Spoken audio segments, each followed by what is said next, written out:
We are in Louvain, in the heartland of Belgium. It is at this university we find the 2014 laureate of the Volvo Environment Prize. It is here and at Stanford University in California that he and his fellow researchers are analyzing pictures from up there.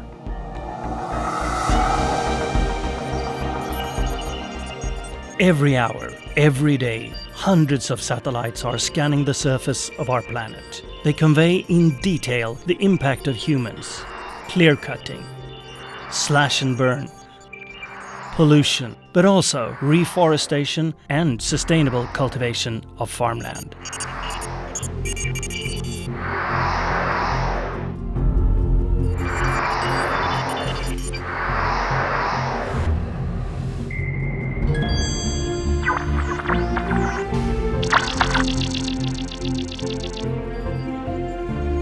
Eric Lambin's research has produced new knowledge on human impact on land use and how these findings can be used in a transition to sustainability.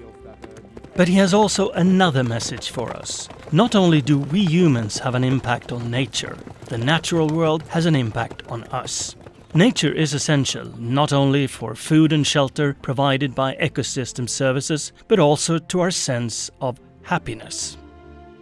Transition to sustainability is not just a sacrifice to avoid some looming catastrophe, but it's something that's good for you, good for your happiness, for your health, for your security. So I try to have a more optimistic outlook, on why we should embark on that path.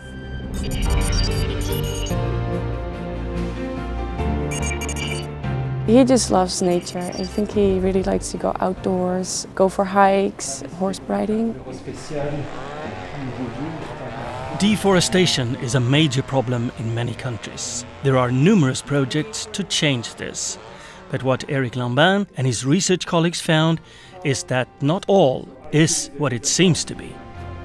This is a very interesting case in Vietnam. This is a country that protected its forest in quite a remarkable way, actually. The forest cover increased dramatically in Vietnam since 1998, more or less. But at the same time, the import of timber from Cambodia and Laos, and half of these imports were illegal trade. So it's really not recorded in these statistics. The so-called people-to-pixels approach, developed by Eric Lambin and his team, is almost like detective work, collecting data, comparing them, and drawing conclusions. We had our satellite data to know exactly what was the forest cover. We had all the maps of protected areas, timber reserves, so we knew exactly how much they could extract from their own country. Then we realized there was a big chunk missing, in that budgeting. And that's why we inferred that it was imported through illegal trade. Now we could triangulate the statistics using some other reports and some field surveys to actually confirm the magnitude of this illegal displacement of land use. So sometimes official statistics in this area cannot be trusted. Yeah, in general not. When you're dealing with this trade in natural resource in these countries where the governance is not always really strong, then of course you always need the first-hand evidence before concluding anything else. Sometimes the satellite pictures combined with socioeconomic data can come up with more positive progress. One recent study is on food industry and the impact of labeled products claimed to be produced in a more sustainable way. Is that really the case? Our results are quite impressive, actually. We do see some very significant difference, both in terms of the economy of these farms, the household, the education level of the kids of these certified farmers.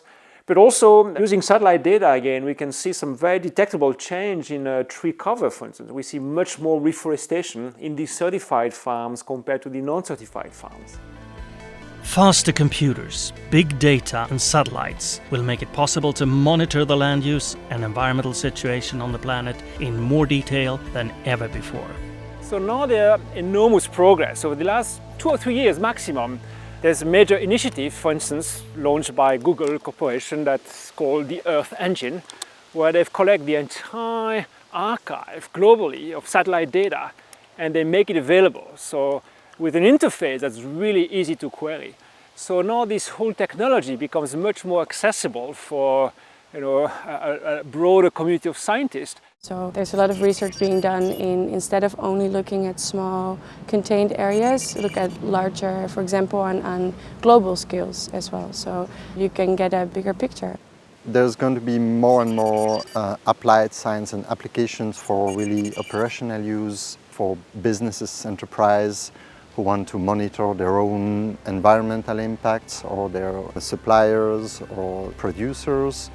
So I think more and more business, environmental NGOs, conservation or development NGOs, and even governments are starting to use this kind of people-to-pixel techniques. Besides his academic research, Eric Lambin is also turning towards a broader audience. In his most recent book, he wants us to think about the impact that nature has on us.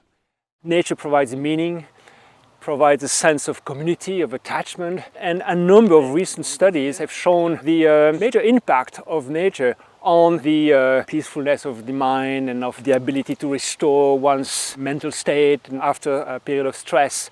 We feel good about being in nature. That's what you're Yes, stressing. and this is an intuition that I guess everybody has experienced at least once and hopefully more in his or her lifetime. But there's a lot of scientific evidence based on experiments that really demonstrate that link.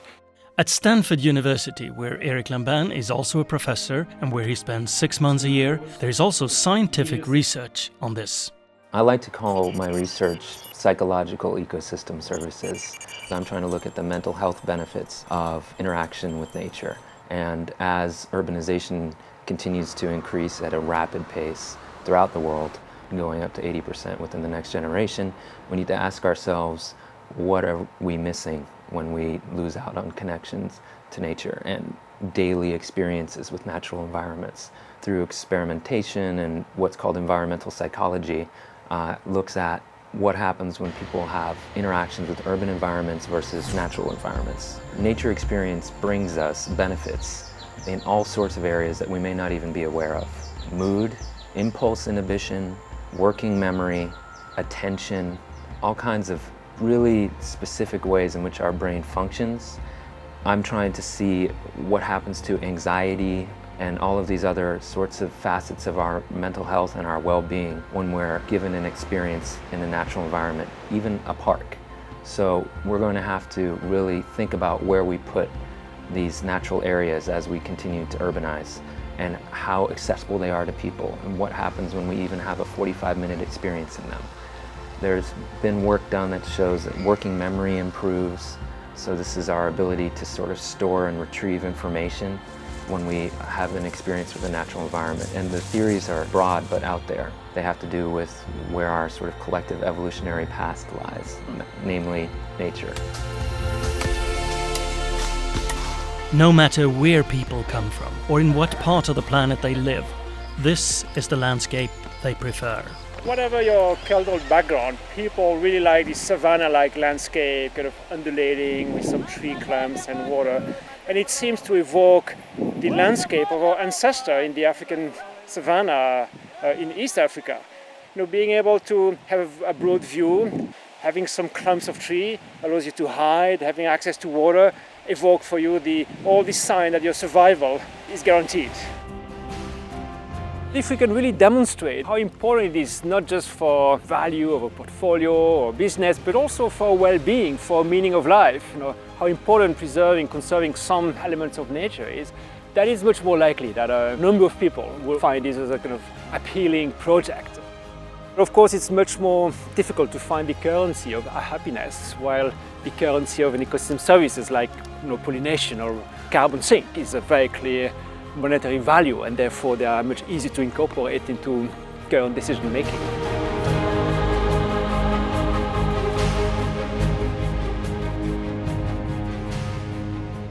I have a confession to make. When I'm at these meetings that are sometimes not very interesting, I'm sitting there, but in my mind I'm always on my horse, jumping or galloping, and that keeps me with a good face.